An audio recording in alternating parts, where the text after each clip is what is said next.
에베소서 제6장 4절 말씀 읽어드리겠습니다. 아비들아 너희 자녀를 노엽게 하지 말고 오직 주의 교훈과 훈계로 양육하라. 아멘. 교회에 크게 우리가 절 잃어볼 때는 이제 부활절, 그리고 성령 강림절, 그리고 이제 성탄절, 교회 중요한 역사적인 절이죠. 그리고 또 교회들이 결의를 해가지고 이제 우리가 지키는 또한 그런 또 절이 있습니다. 우리 총회에서는 총회 또 절도 있어요. 1월 17주가 여러분들이 총회 절 때는 총회에 의해서 헌금에서 수령금 헌금으로 총회 내기를 하죠. 또 오래전부터 우리 교회가 이 어린이 주일, 어버이 주일 이렇게 지키고 있습니다. 오늘 저희 본문을 통해서 중요한 영적 개성의 통로라 이런 제목으로 말씀 나누려고 하죠. 우리 아기들 키우는 부모들을 보시면은 아이들이 빨리 갔으면 좋겠다 이렇게 생각하죠. 그러나 자녀를 두고 다 크신 분들은 하는 말이 그때가 좋았다. 부모들은 자녀로 인해서 울고 웃기를 반복하죠. 어려운 것 중에 하나가 참 어렵다는 것이 저는 자녀교육이라고 얘기했습니다. 우리 부모들에게 자녀들은 어떤 존재입니까? 자신의 분신으로 여기거나 또 자신의 한을 풀기 위한 도구로 보게 해요. 어떤 사람은 애물단지라고 하기도 하고 무자식이 상팔자라고 얘기도 하죠. 그렇다면 성경은, 하나님의 말씀은 우리 자녀에 대해서 무엇이라고 얘기하는가? 시편 127편 3절에 보라 자식들은 여호와의 기업이요 태 열매는 그의 상급이다 라고 했습니다.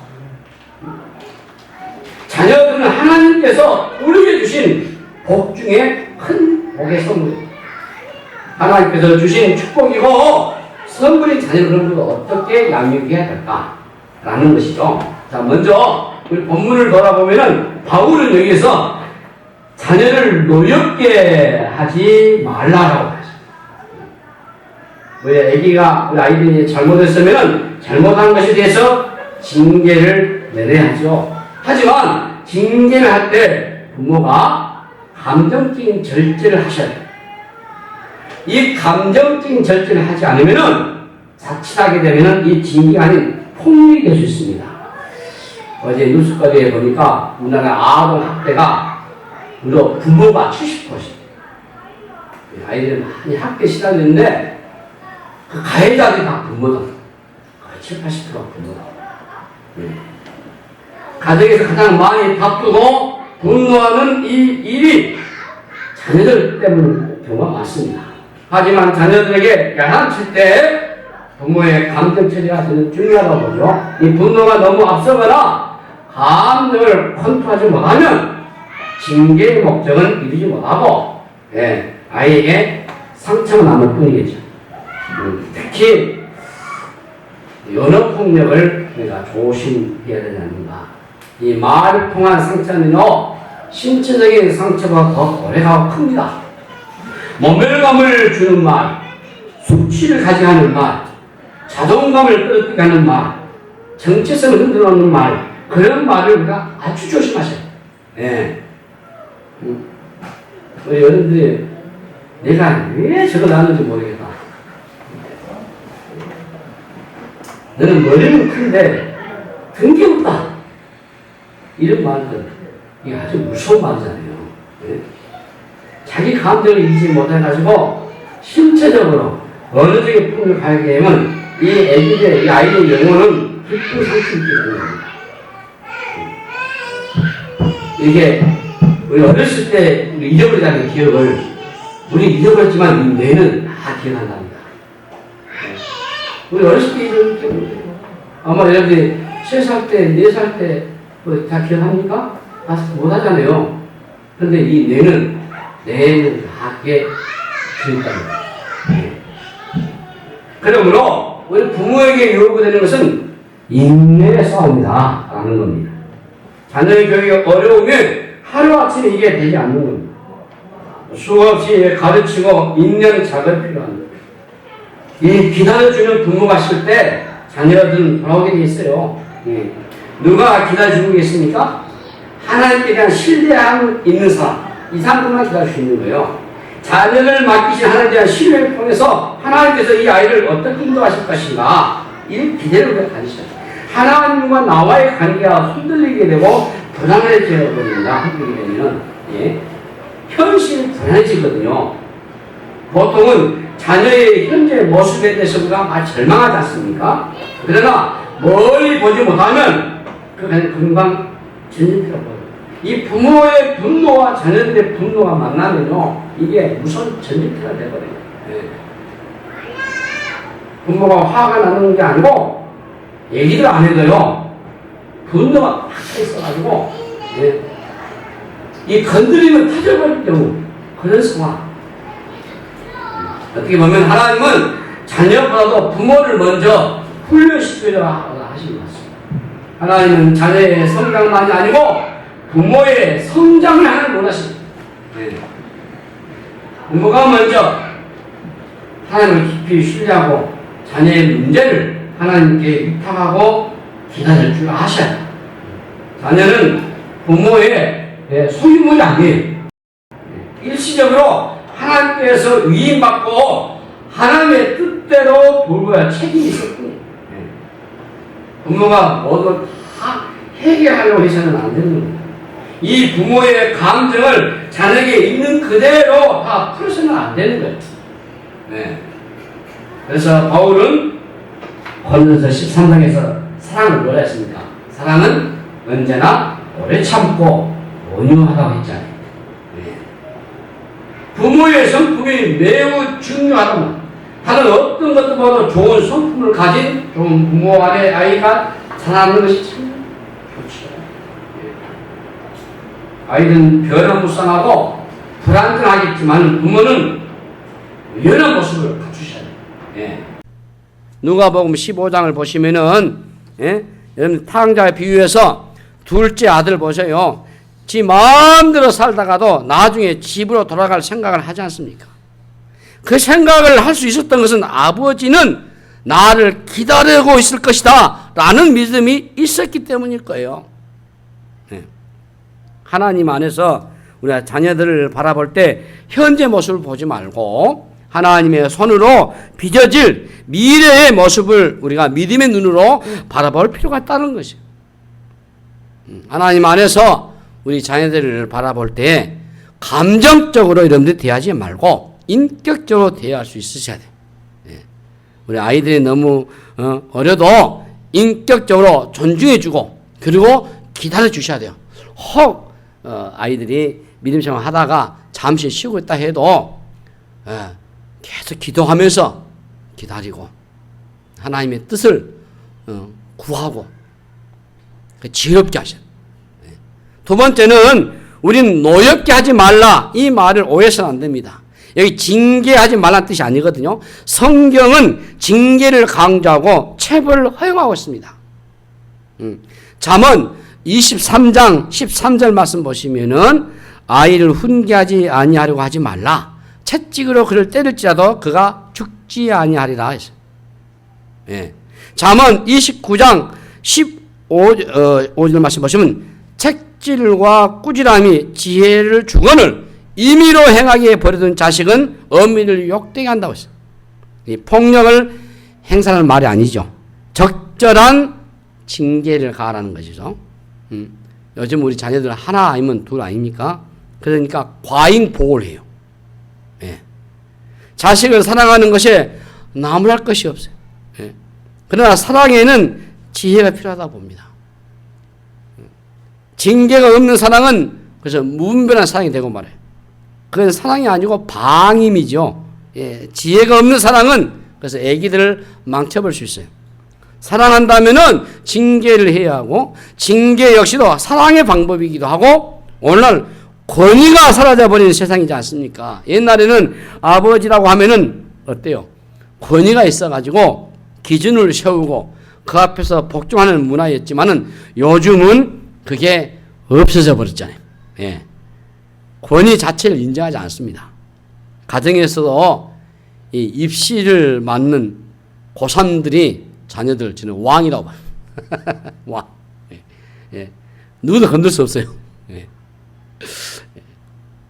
그러나 잘못된 것에 대해서는 징계하지 않고 그대로 두면 어떻게 되겠어요?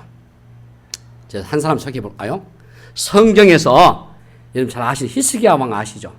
그가 생명을 연장받기 위해서 기도를 하나님께 열심히 했습니다. 그래서 하나님이 15년이라고 하는 생명을 연장시켜 주셨어요. 이사야 38장 보시면 하나님 눈을 뜨고 보십시오. 귀를 기울여 들어주십시오. 예? 내가 전에 하나님을 섬겼던 걸 하나님 좀 내가 진실과 전심에서 주님을 섬겼던 걸 좀 추억해서 좀 봐주십시오. 나 좀 살려주십시오.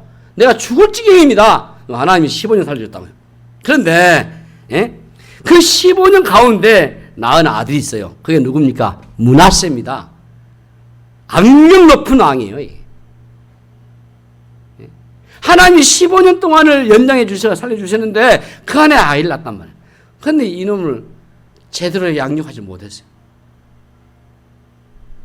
그래서 이스라엘 왕 중에서 가장 악한 므낫세다. 뭐 다 그렇지만은 늦게 낳은 아들 늦둥이 애지중지했을 겁니다. 기준이 없는 사람은 방종을 낳아요. 징계 없는 사람은 잘못된 사랑이 될 가능성이 아주 높습니다. 이 과잉 보호가 아니고 지혜롭고 분별력이 있는 사랑을 하시려면 적절한 징계가 필요하다라고 볼 수 있어요. 징계의 목적은 옳은 길로 이끄는 것이잖아요. 구원의 길에서 멀어지지 않도록 하고 주의 백성으로 세워져 돕는 것이죠. 또 우리 오늘 본문에서 세 번째 생각해 볼 수 있는 것은 그러면 자녀를 노엽게 하지 않는 것은 아이의 이 현재 상태를 인정해 주는 것이냐 하는 겁니다. 우리 아이들이 분노할 때 뭘로 가장 분노하겠습니까? 이 비교 문화, 이 비교할 때 있거든요. 우리 한국의 이 문화가 비교 문화입니다. 부모들의 지나친 기대감과 허영과 부모끼리의 경쟁이 아주 만연해요. 그래서 부모가 나이가 들면은 부모 자신의 포지션이 아닌 자식으로 이걸 경쟁해버려요. 아이들을 통해서 대리 만족을 얻고자 하는 부모들이 얼마나 많습니까? 예. 유대인들의 교육 방법은 세계적으로 탁월하다고 알려져 있어요. 예. 유대인들의 교육 방법 중에 하나가 뭐냐면은 남들에게 이기기 위해서 노력하라! 라고 말하지 않습니다, 그들은. 우리는 어때요? 하나 더 뺏기 위해서, 이기기 위해서 하라죠. 근데 유대인들은 그렇지 않아요. 유대인들은 너는 남들과는 다르다. 이걸 가르쳐요. 예. 남들과는 다르다. 이게 남에게 이기려고 경쟁하는 것이 아니고 남들과 다른 존재가 되라. 네?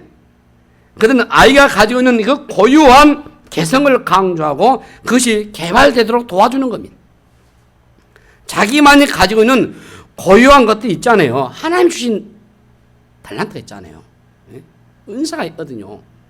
그래서 인정해주고 발휘하도록 하는 것이 유대인의 교육이에요. 1등이 되라고 유명한 사람이 되라고 하는 것이 아닌 가장 너다운 너. 예. 너다운 너. 예. 이게 바로 성령적인 방법이다 봐요. 예. 하나님이 그 아이를 만드신 목적이 있지 않겠습니까?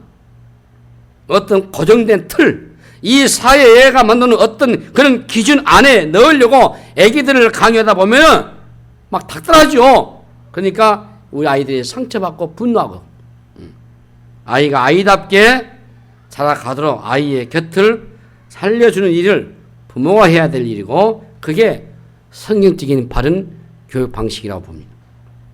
그런 것들에 대해서 우리가 해야 할 일은 이 아이들의 말을 잘 귀를 기울여주는 것. 아이와 얘기할 때 주로 부모가 사실 얘기를 다 하잖아요. 얘기들을. 부모가 얘기를 다 해요. 아이들은 듣기만 해요. 아이들이 얘기를 부모가 들어야 될 텐데 정반대. 예. 부모의 중요한 역할은 아이의 소리에 귀를 기울여주는 거. 부모가 하고 싶은 얘기를 다 하는 것이 아니고 말도 안 되는 얘기겠지만은 예? 그러나 아이들이 얘기를 계속 들어줘야 된다. 우리 기독교의 교훈의 핵심 중에 하나가 뭡니까? 예수 그리스도의 성육신의 교리 있잖아요. 예? 하나님께서 하나님의 위치에만 계신다면은 우리와 소통이 안 됐을 것입니다. 하나님은 우리와 소통하기 위해서 인간의 형체로 인간의 자리에 찾아오셨어요. 이게 바로 최고의 복음의 진수 아닙니까? 예. 아이와의 소통을 위해서 성육신처럼 내가 그 아이의 수준으로 내려가 보는 것. 아버지가 늘 그 아버지 위치에 있으면은 아이를 끌어올리려고 하게 되면 아이와 소통이 제대로 되지 않겠어요? 소통이 일어나지 않으면은 대화가 없어지죠. 대화를 하지 않으면은 서로 공감할 것도 없고 교류가 없어지고 어떤 영향도 주고받을 수도 없어요.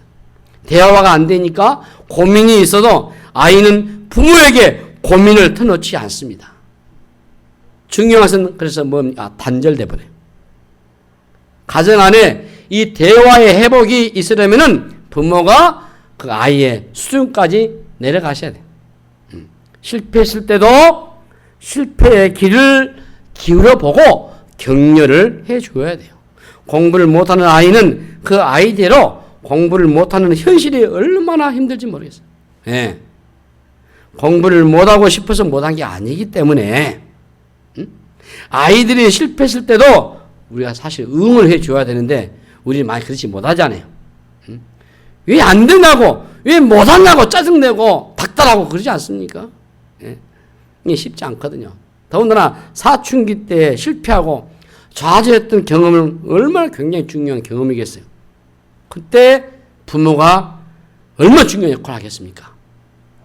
그것을 받아주고 아빠나 엄마는 너 편이다. 예. 너 기억해라. 예? 이걸 알려줘야 돼요. 이해해주고 다가가주고 그 아이가 가지고 있는 본래의 것들을 살려주는 거, 자녀를 향한 하나님의 뜻이 무엇인지를 알아가도록 해주는 것이 매우 중요하다 말이죠.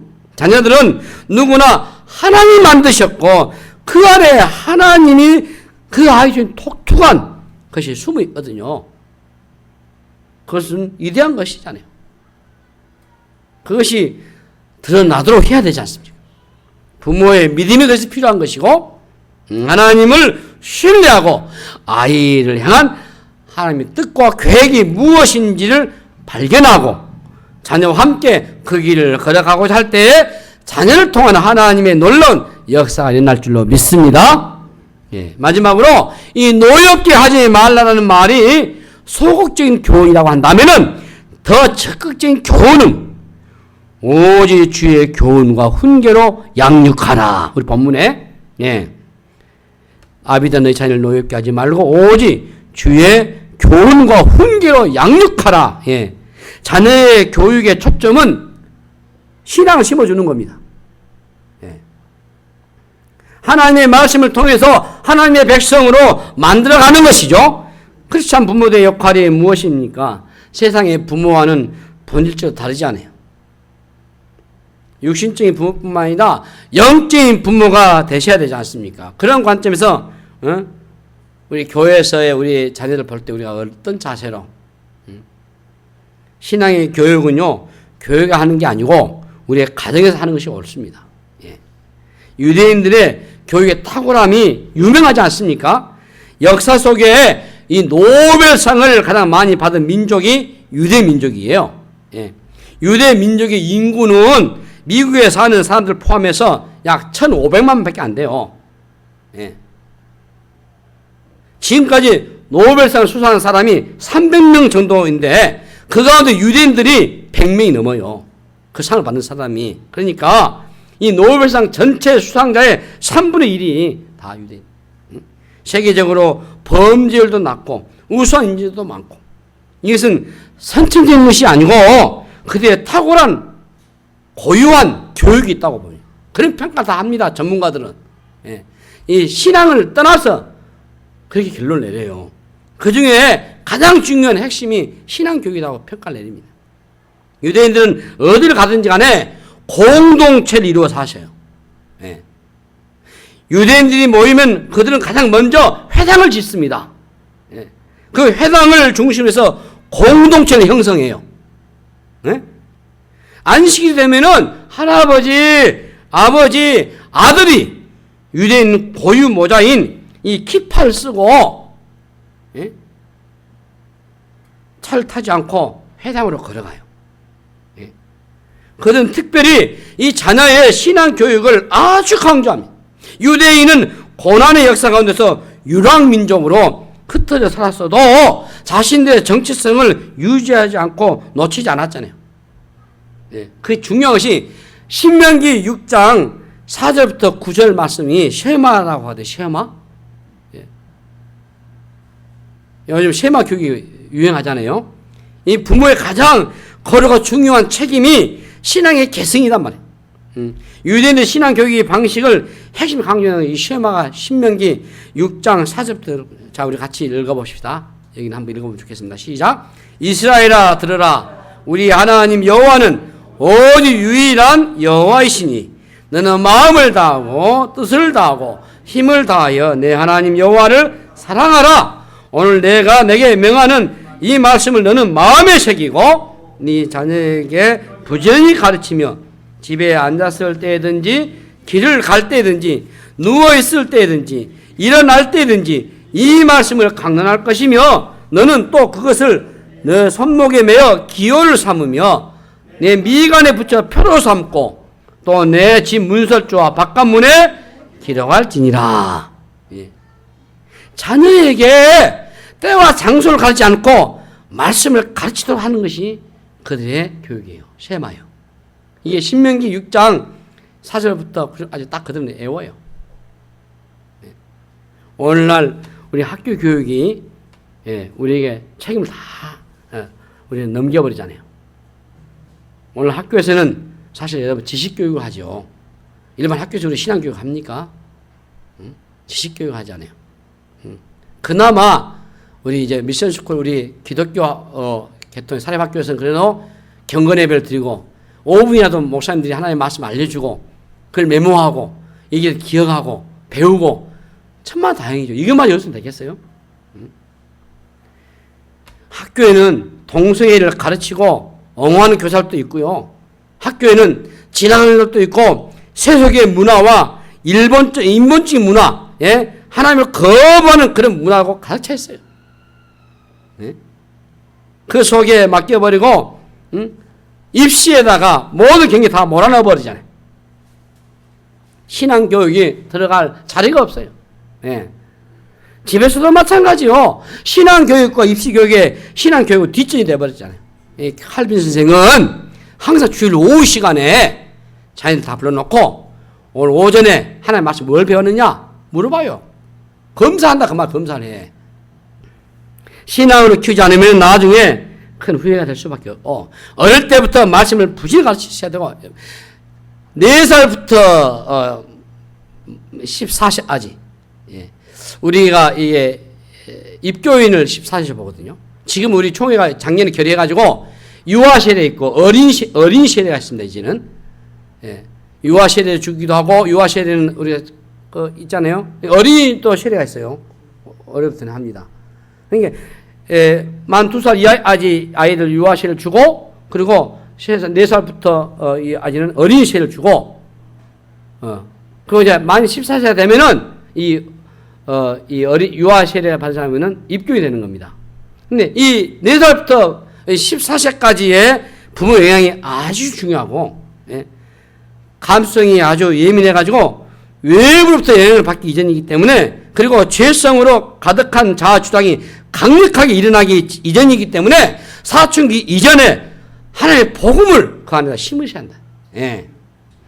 우리가 신앙교육을 소홀히 여겨버리고 이 공부만 강조해버리고 입시지로 가기 때문에 문제가 심각하게 되어버렸죠. 입시 중심의 교육이 가지는 약점이 뭐겠습니까? 자기 출세, 자기 성공에 초점 맞춰져 있거든요. 예. 자칫하면은 이기적인 인물로 만들어내버리잖아요. 예. 신앙에 빠진 학문은 어디로 가겠습니까? 경쟁을 통해서 성취하고자 하는 그런 욕망에 그래서 공동체성이 무너져버려요. 하나님의 말씀을 먼저 부단히 가르치셔야 돼요. 예. 부모의 신성을 의무입니다. 오직 주의 교훈과 교양과 훈계를 양육하라. 우리 본문에 오직 주의 교훈과 훈계 양육, 아비들 너희 자녀를 노엽게 하지 말고 오직 주의 교훈과 훈계 양육하라 했잖아요. 그래서 자녀는 부모로부터 가장 많은 영향을 받거든요. 자녀들이 부모로부터 성경을 배운다면 최상이지 않겠습니까? 우리가 주일 성수들을 가르치고 뭐 큐티도 하고 뭐 기도하는 법도 가르치고 인생이 힘들고 어려울 때 먼저 무릎 꿇는 방법도 가르쳐주고 부모로부터 예수님이 누구신지를 또 전해 듣고 복음도 이해하고 복음을 받는 것보다도 더 놀라운 축복이 어디 있겠습니까? 우리 애기들이 먼 훗날 내가 부모로부터 예수님이 누구신지 내가 알게 되었고 복음을 받았고 내가 예수를 믿게 됐다라는 고백이 나온다면 그것처럼 큰 축복이 어디 있겠냔 말이죠. 우리 아이들은 듣지 않았는 것 같지만 다 듣고 있어요. 예. 그러니 계속 말해야죠. 막 시끄럽다고 떠든다고 막 야단치지 말고 그래도 다 해야 돼요. 부모는 신앙인으로서의 정체성과 기준을 알려주셔야 돼요. 부모가 희미해져 버리면 자녀 더 희미해져 버려요. 예. 자녀가 하루 학교에 가지 않으면은 난리가 나는데 말이죠. 교회를 몇 주 빠져도 담담하게 지내본다면은 진정한 신앙이라고 보겠습니까? 이건 자녀의 문제가 아니고 부모의 신앙 문제로 귀결되고 말씀을. 부모의 역할이 중요한 것은 말보다 삶으로 가르치는 것이죠. 말하는 것이 아니고 보여준다는 거. 자녀들 그대로 따라하거든요. 부모의 역할을 보여주는 거, 부모의 역할은 보여주는 거. 다음 주가 이제 또 어버이주일입니다. 뭐 이번 주에 여러분들 부모 계시잖아요. 여러분들이 자녀 다 컸다 해도요, 다 봐요. 부모가 안 계신 분들은 어르신들도 있잖아요. 어떻게 다 본다고요. 그냥 그대로 해요. 예. 부모가 먼저 하나님을 잘 믿어야 하는 거예요.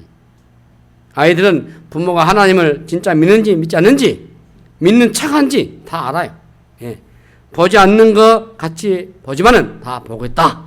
기억하시기 바랍니다. 자녀에게 가장 치명적인 것이 뭐겠습니까? 부모의 유선입니다. 유선. 예. 유선이라고 생각되면은 부모가 자녀에게 할 수 있는 일은 아무것도 없어요.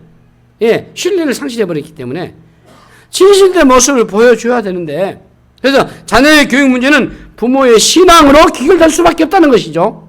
내가 진짜 하나님을 믿으면 자녀들이 그래서 돌아오게 돼 있어요.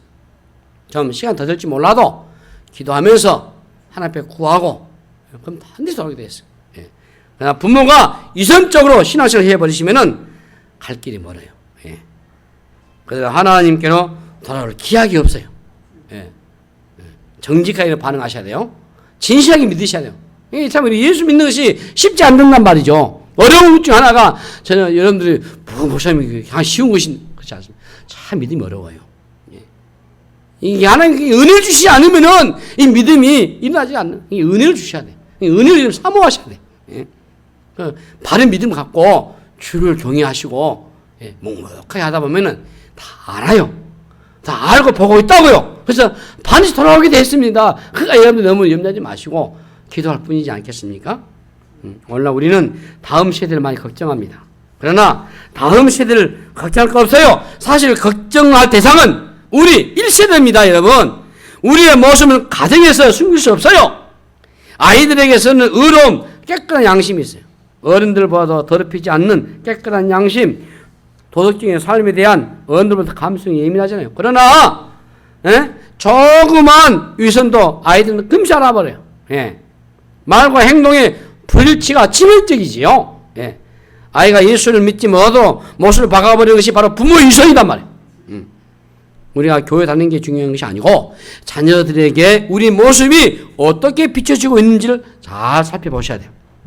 부모의 위선은 믿음의 대를 끊어버립니다.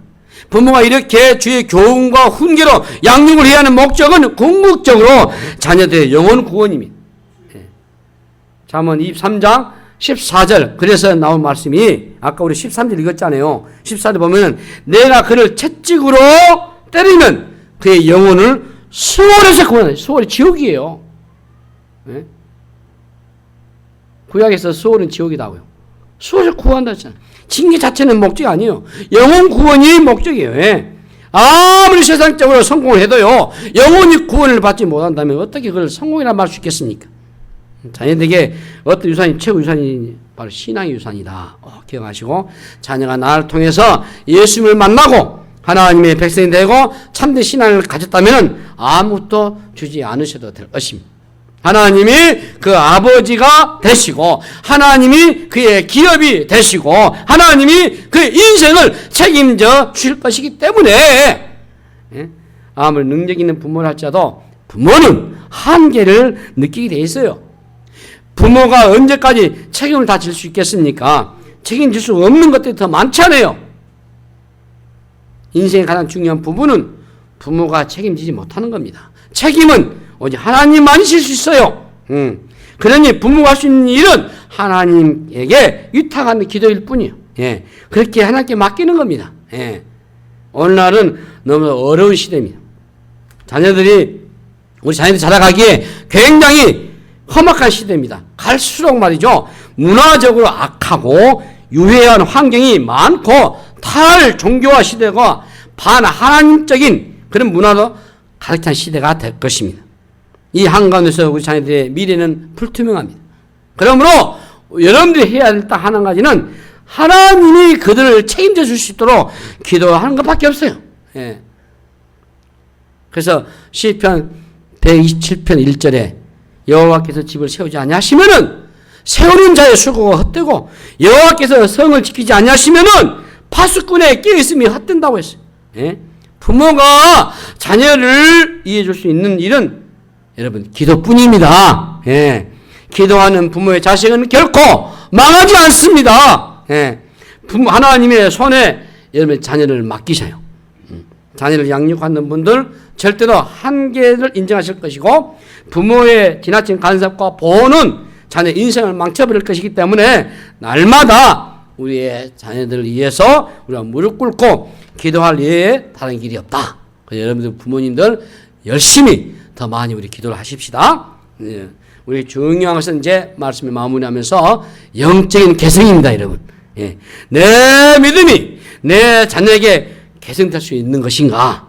내가 믿었던 하나님이 나의 자녀의 하나님이 될 것인가? 이스라엘 역사를 보시면은 영적인 개성에 늘 그들은 실패해왔어요.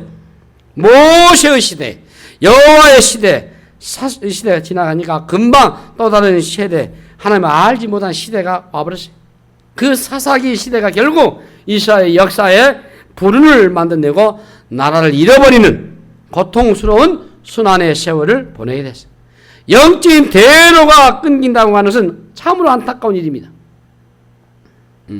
우리의 가정도 마찬가지고 우리가 교회적으로도 이 영적인 개성이 최고의 이슈가 될 것입니다. 과연 우리 자녀들이 믿음을 개성하고 있는가?